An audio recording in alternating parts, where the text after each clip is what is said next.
Hello and welcome everyone back to my another fourth video tutorial about transformers. Last time we covered the whole encoder and decoder structure, the layers, and we implemented them. But I want to mention that this is my fourth tutorial, and in my first tutorial we covered what are transformers, what are the advantages, disadvantages, where are they used, the history, how they become so popular, etc.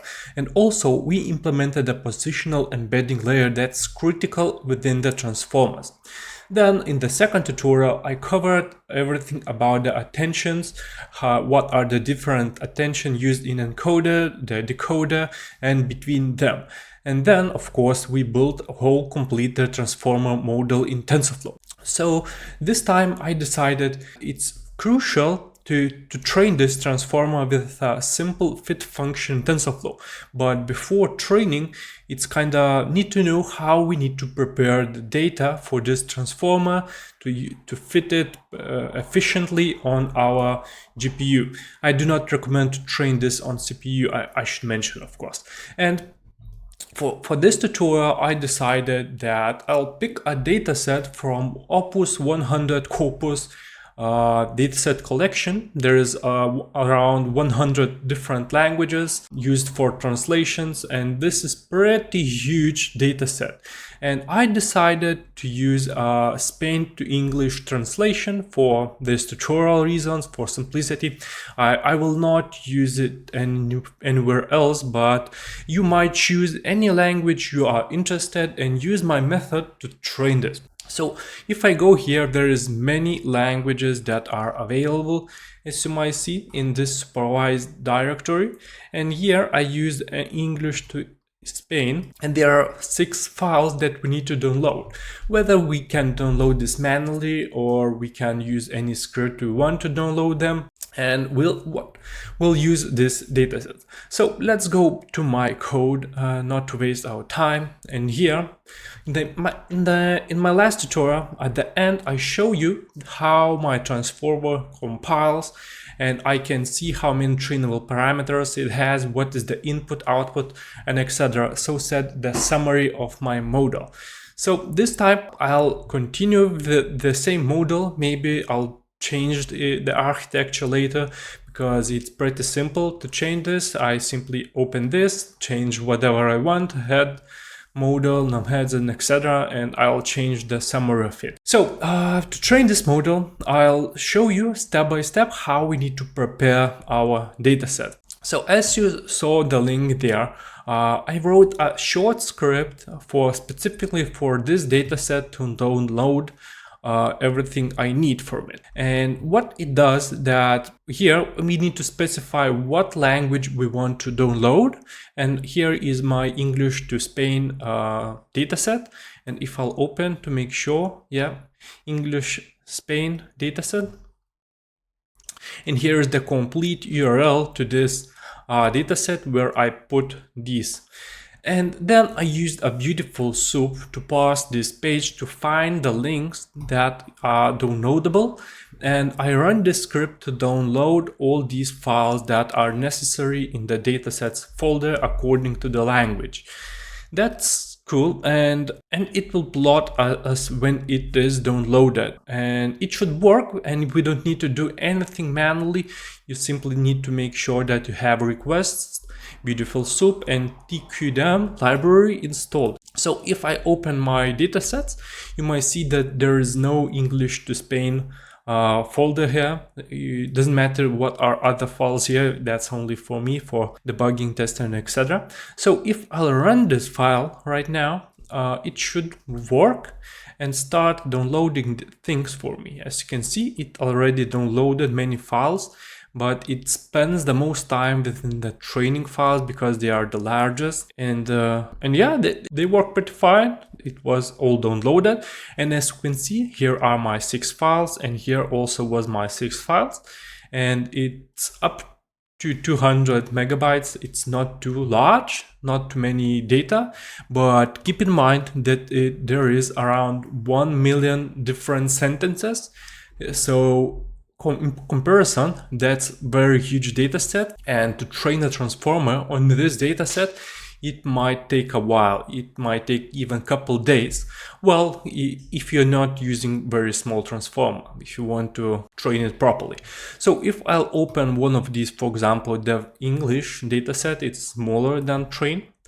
And you might see there is many sentences that tells us what are the translation from the Spain. And of course, I do not understand Spain at all, so I can't tell if it's true or not, but I'll trust it. And here are the meanings for it.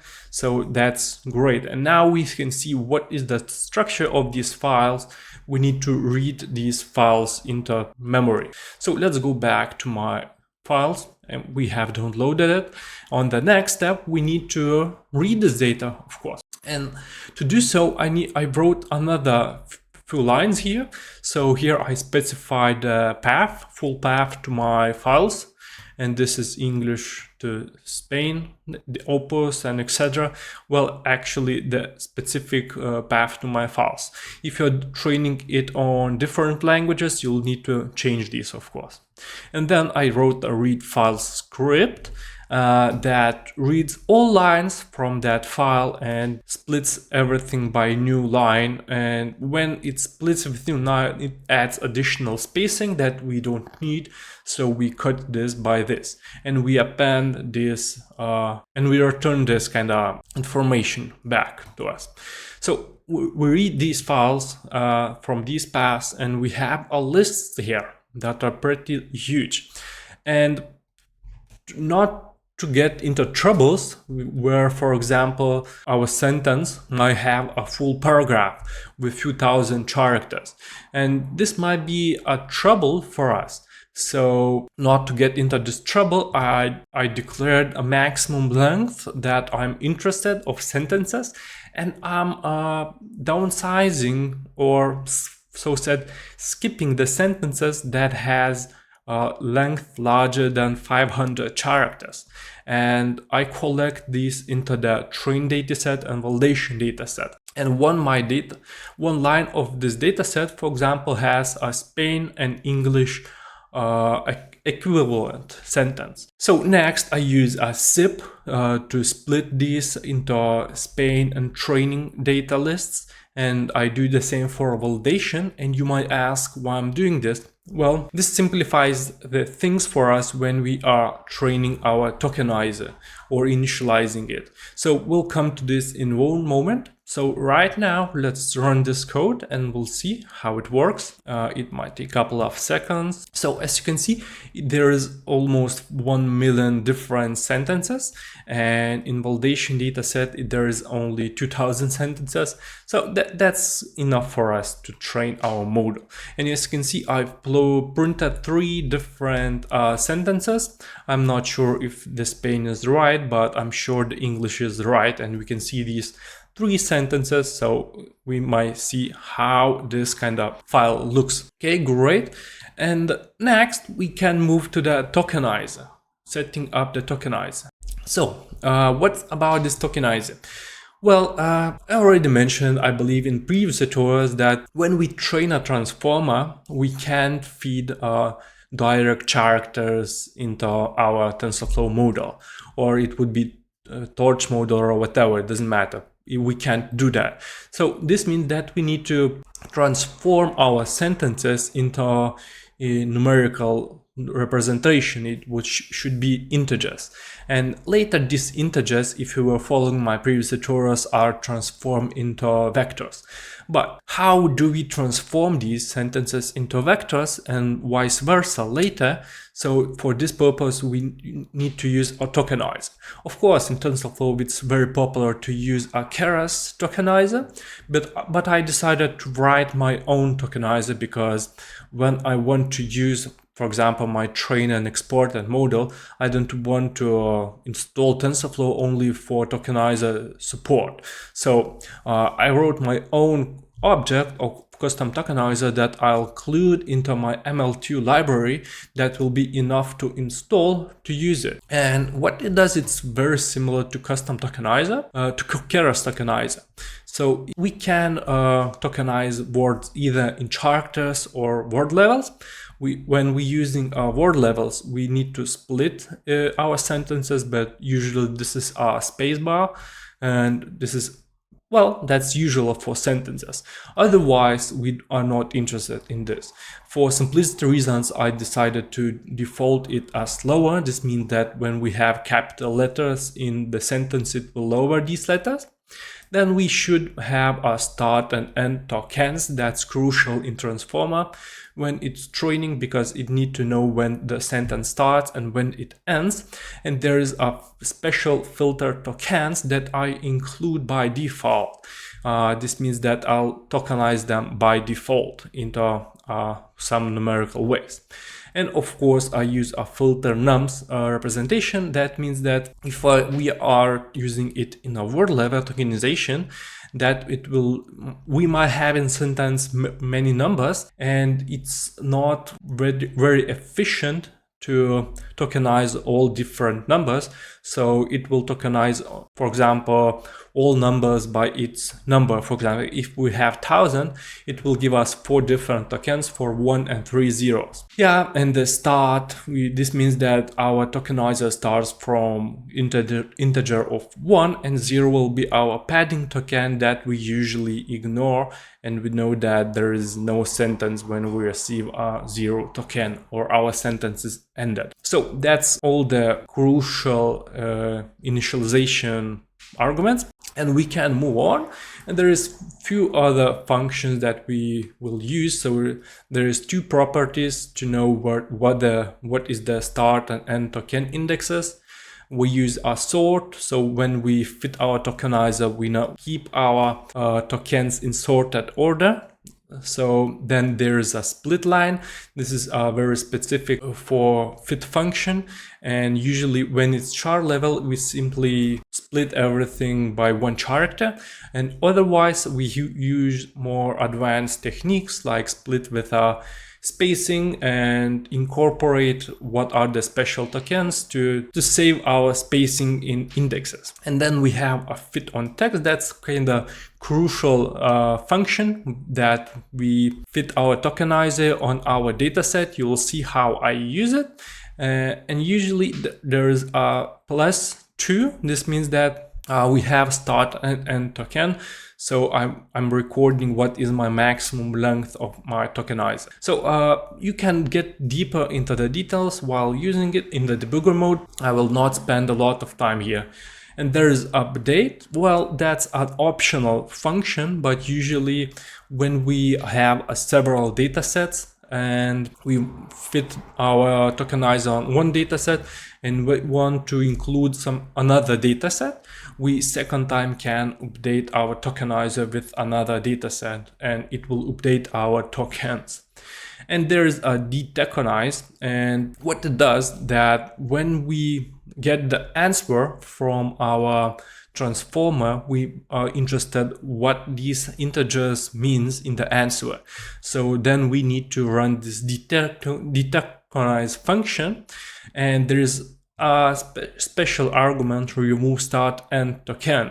And usually we are not interested into this token, so we want to receive the complete sentence, what is the true answer. So this is meant to be true, but you'll see how we can use it. And then there is a text to sequence. This is used in our training when we want to convert our training sentence into integer representation, and this includes the end token and start token into the sentence, what is crucial while training transformers.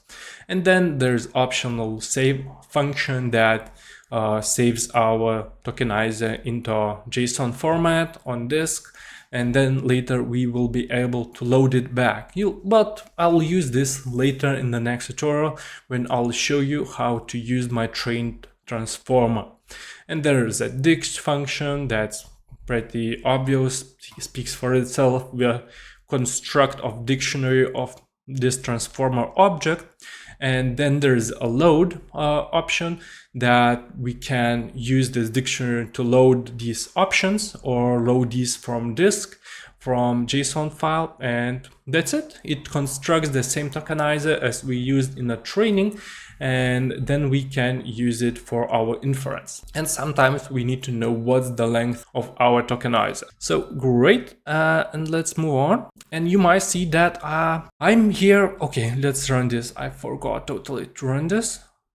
Let's run. It's cool. It was rendered. I don't need these. And you might see that I will create two different tokenizers, and one is for Spanish and one is for English. And this is because we are using a translation, and later we were interested to translate these back into string representations. So we need to use the tokenizer. So I'll use a character level. Of course, you might use a word level, but when I have such a large data set, I already tried, there is too many different words in a tokenizer. So it's really hard for my transformer to train, to remember all the relationships and etc. And this model trains way longer and takes way more space on disk. So in this way, it's a little easier for me to train the model, but there's one disadvantage, that it will work slower on the inference mode. But right now, that's not the key for my tutorial. So I move with this. So I'll create a tokenizer. I will fit this on English training data, and I'll save this tokenizer on disk, and then I'll do the same for English data as for Spain data. So let's run this. As you might see, it is fitting all my words I have, and it will save these as dictionaries. We can check out what they mean and so on. So it should be somewhere here. Yeah, there is a tokenizer, and you might see that there is all the simplest words with alphabet, and of course there is a lot of known symbols that are in UTF format. So this is the maximum length for 502 and etc. So this means that this is my Spain dataset, and it can be recognized as default characters, so it writes this kind of representation, and when we load it back, it will load it exactly the same as it is right now in the memory. So that's everything cool, and we can check what is our Tokenizer and where it is. Here it is, and this is this is the English one, and also it has a lot of known symbols. I don't know what they are, but simply there might be a heart or any symbol, but who cares right now? Matters it works. So great, as you might see, I created these tokenizers, and right now let's see how it works. And I here wrote a sentence, hello world, how are you? And we are interested to see what is the representation in indexes. So let's run this function and let's look ahead. So here it is, the integers representations within my tokenizer, and you might see that there is many integer values that we're gonna feed into the transformer. That's great. And here I try to use this detokenizer, check what is the true sentence if I convert it back into the string representation, and that's exactly what I was interested to receive. I received the start token and end token and exactly the same sentence.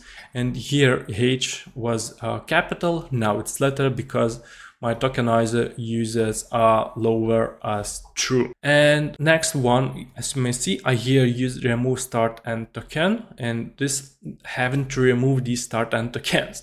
But usually I would like to use this without as true, and these tokens will be removed, and we receive a simple sentence as answer. Okay, that's great. That we can move on. So next, we already have this kind of tokenizer prepared. We know how to download data and etc. We are sure it works and etc. So now we need to create this kind of data provider, and data provider is kind of iterator, and we need it because right now we have almost 1 million different sentences, and if we would try to feed all this data at once into our model, into transformer, we would be out of memory within.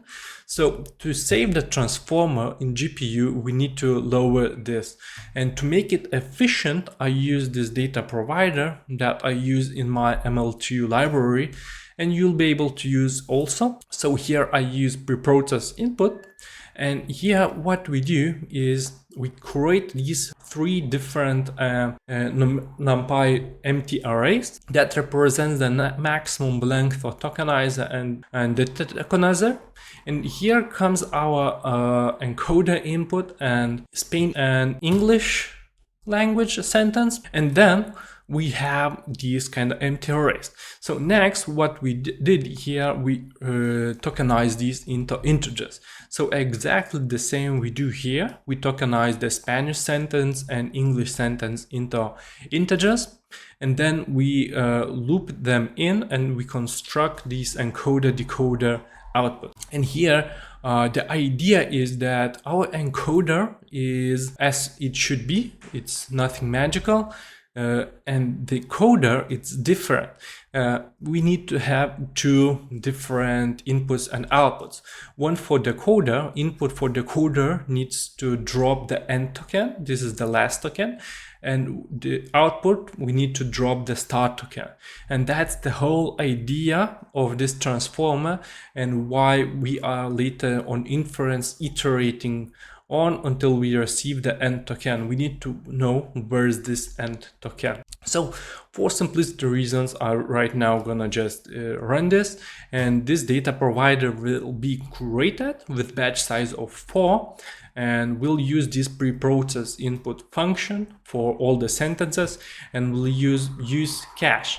And this use cache means that once we run the preprocess input on this data, it will be held in memory, and we don't need to run this again. Of course, it's quick, but it's even quicker when we use cache, and it doesn't take space on our computer RAM, a lot of memory. So let's run this. It will create these two objects and everything will be just okay. Okay, great, it worked. And now what we need to do is we need to test what is the output of it. So this one I can run in a debugger mode. So we will do one iteration of this train data provider, and we'll see what we receive here. So run debug cell here, and we are here. So let's look what is our data batch. And here we can see that we have encoder input and decoder input, and here is decoder output. And we need to, usually we'll feed all this data batch into the transformer, but let's look what we have here. So here is encoder inputs, and it has 4 different sentences that are of length 502, and they are padded. So if I print these out to the terminal, oh, not this one, this one, we might see that they have the beginning, the filter 3, all are the same. This means that this is our start token, and then there's paddings are zeros. So we would like to see what is the real representation of these sentences. So for this reason, we can run this through the tokenize, and let's see what it has. And it has 4 sentences in Spain, and yeah, I'm not sure what they mean, but actually we receive 4 sentences that are actually from our dataset. And if I'll take the decoder input, we may see also the same English sentences, and all of them have the start token but don't have end token. And they represent the same Spanish sentence. And if I'll print the decoder output string, it all look the same, but they have end token but don't have start token. So these are the all inputs. And now if we'll loop over this, this is the data we need to feed into our transformers. Well, not this, but whole data batch.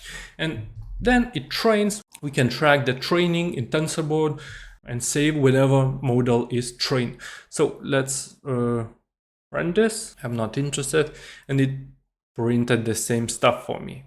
Where it is? Yeah. And this means that our data provider works. We know how to prepare data right now to train our transformer. Well, I chose to use this kind of specific Opus dataset. You might have any dataset you want, but you might change this pre-processing a little bit according to your needs. But the results, what data we need to feed into the transformer, is always the same, and you must follow the same way as I did. So right now we have prepared DataProvider, and now we can move into the model training, and this part will be covered in the next tutorial because there is way more stuff to cover than training model. First, we need to define the tokenizer, create the callbacks, track some accuracy, define learning rig scheduler, and etc. Then we'll be able to fit the model, and then we can evaluate it or use in some inference on a test data. So that's it about this tutorial. I hope this was really useful tutorial for you, and I'll upload everything in my text fetch tutorial code into a GitHub repository, and later I will cover all of this again when I upload the whole complete training code for you into a machine learning training utilities tutorials part, and you'll see how to use it. And I hope this tutorial was really useful for you. If you did like it, press the like button, smash the subscribe button if you want to hear more like videos like this. If you have any questions, you can write the comment in this comment section below. Ask anything you are interested, and we'll see you in our next tutorial part. And that's it for now, and we'll see you there. So see you and have a nice learning journey of transformers. Thank you again, and bye.